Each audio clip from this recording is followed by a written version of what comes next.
Good morning, good morning. Happy Wednesday. This is Diane Covington from Northern California. You know, I had a great question yesterday.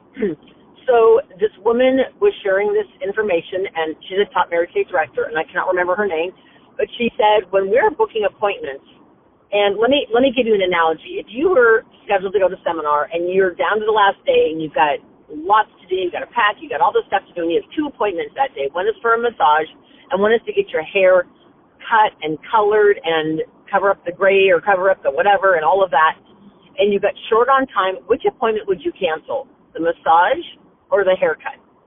And when she told the room, everybody in the room but one person said that they would cancel the massage but keep the haircut. Why? Because the massage is like extra, it's like self-care, it's important, but not as important as getting your hair fixed.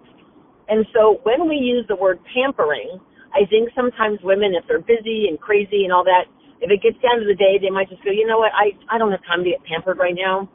But if we talk to them about having an appointment with us as an anti-aging treatment and say, oh my gosh, well, we could do the med spa treatment of microdermabrasion, which is the same grade you get at a dermatologist, which it is, the same grade of alumina oxide crystals as a dermatologist or a med spa.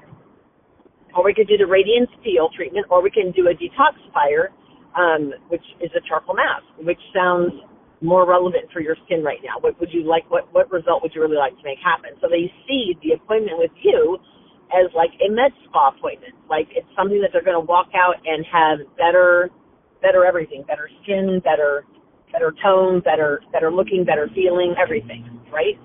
So I just thought I'd throw that out there too. So I just decided, as I'm making all my invitations for my upcoming virtual events and stuff, that I am calling them a spa session instead of a pampering session, because I want them to, have value so that they don't cancel or change the appointment. So that's the first tip I wanted to share with you. And the other tip is, are you in complete, everybody talks about having your why. You hear just all this, what's your why? Or if your why doesn't make you cry, whatever. And what I'm going to share with you guys is, what is your why? And sometimes people say to me, well, I don't know what that means, Diane. Like, what does it mean? What's my why? Why do I do this? Because I need extra money. But what's interesting is that when a national polled a group of directors and consultants in a room and said, who here could use extra money? She said every hand went up. Because everybody, even if you make a six-figure income, everybody can use extra money, right? And then she said, and how many of you held 2 to 3 parties last week? And maybe a handful of hands went up. So maybe 5% of the room. And she's like, okay, so what that tells me is the need to make money isn't a motivator enough to make you go hold the parties. So then the question, so if that's the realization, then the question is, well, then what is? What is motivating enough to make you, so what if what that money was going to pay for? Let's say you need a new phone. Your phone's on the blink. You want to get it upgraded to a new iPhone. It's $700, and you're thinking, I don't have $700.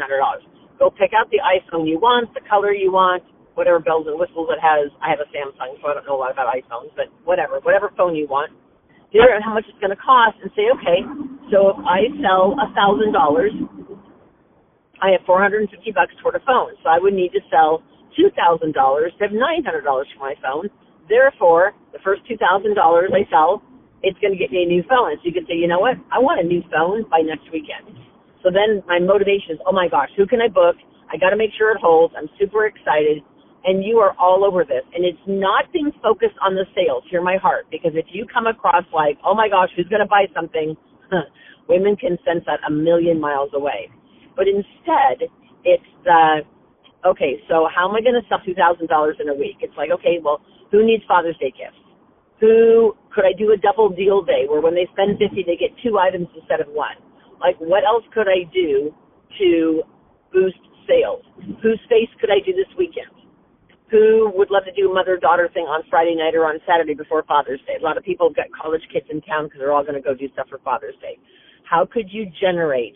What if you had an event at your house on Monday night and you invited people over and you could even do a trade-in special? So there's lots of ways, but when you become emotionally attached to your why, especially if there's something you want to do with the money, then the self-discipline of, oh my gosh, I don't care how many people I have to talk to. I know by next Sunday I can have $2,000 in sales and I can go get a new iPhone.